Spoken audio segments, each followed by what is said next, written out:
All right, bread. Most everybody loves bread, but gluten and ketogenic diets can throw things off. So, brought in our good friend Meg to talk sourdough, real sourdough, and the pros and cons.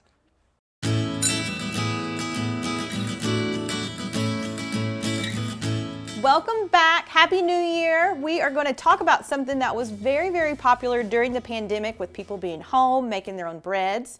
But it has been around for thousands and thousands of years, and that is making your own sourdough bread. And so what sourdough bread is just a long fermentation that uses, of course, your flour from the grains, water, and then it also has to have those good microbes from bacteria and yeast. And once those start to work, that's when everything cool happens and you're going to get that sourdough. And the reason why you get sourdough is from lactic acid bacteria. That lactic acid bacteria is what's going to give it that acidity, but it gives it that tangy acid-like flavor. And then you're going to naturally have yeast on the flour. That's not something that you have to have a packet from. That came about 200 years ago. So, long time ago, they didn't have that. So it's naturally occurring on the grains. And then that yeast needs that acidity. So the lactic acid has that acidity. And when that yeast starts to work with those microbes, it breaks down enzymes. And enzymes are produced, and those enzymes will start to break down the starches in the dough. And then that feeds the lactic acid. So you have the lactic acid that makes it acidic, then the yeast will break down the starches, which then feed the lactic acid. So we have this continuing cycle. While all of that's going on, in the background, some other things are starting to break down, which that's gluten. So a couple of the proteins from gluten get broken down. So a lot of times people that have a sensitivity to gluten are able to tolerate sourdough bread because those proteins in the gluten are broken down during this process. And just to be on the safe side, you can always try to use these gluten away. I love these. I use them all of the time. I have a gluten sensitivity myself. And so this has some of those enzymes in it to help break it down so your body doesn't have to. This is really good to have on hand in case you might have something that is contaminated with gluten, or maybe let's say you eat out and you just don't know for sure if gluten has been around. These are good like little backups to have, and you can get that here at Lander's Corner. So today what we're going to do is we're going to make a bread salad, and sometimes it's called Panzanella salad.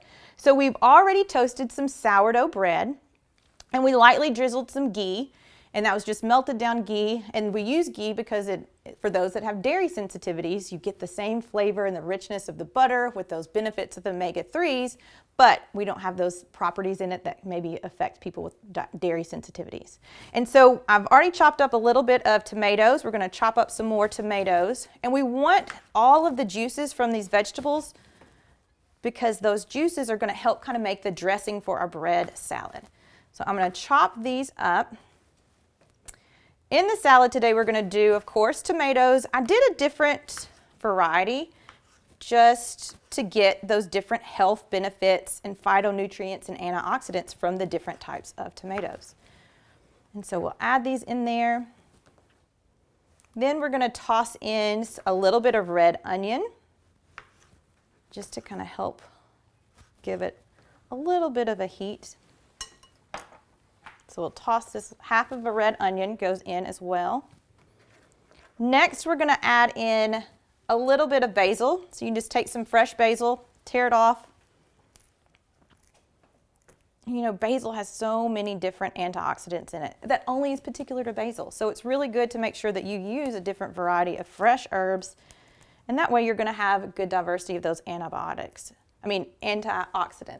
which those antioxidants help fight off those free radicals and clear away those toxins that our bodies just kind of accumulate just with day-to-day stress and living and chemicals that we have around. So now what we're going to do is add cucumbers. And I just wanted to show you guys a new technique that I like to use. We could chop these cucumbers if you wanted to. What I like to do is throw them in a bag. We have gone plastic free in our household, so this is just one of those silicone reusable baggies, being health conscious and environmental conscious. And so we're going to close this off, and then you have a stress reliever. You get to break these down. And so this is going to help trap those juices from the cucumbers. which we want because we want those juices to help with the dressing. So we're going to break these down and then get them added in.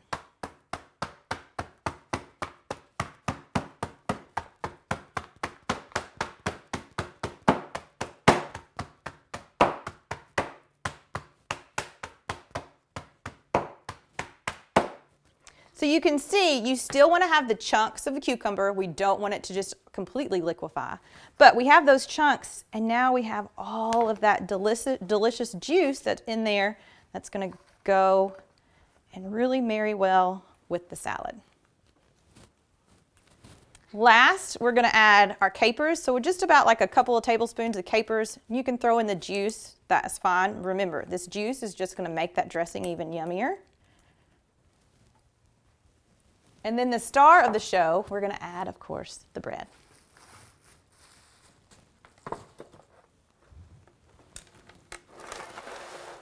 And this is toasted, so it's really hard. If you do it the day before, that's great.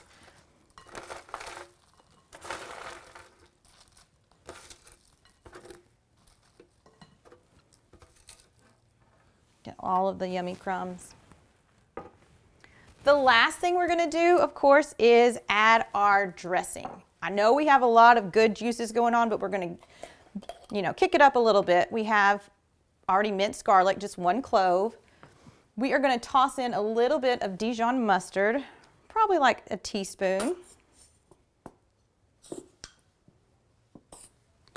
Then we're going to add some vinegar. I have some champagne vinegar, another vinegar that would be really good. It's that plum vinegar that you get at Lander's Corner. We're just going to add a couple of tablespoons of this vinegar, and then olive oil. Give it those good, healthy fat properties. Probably like 1/4 cup. So we'll take this and shake it on up.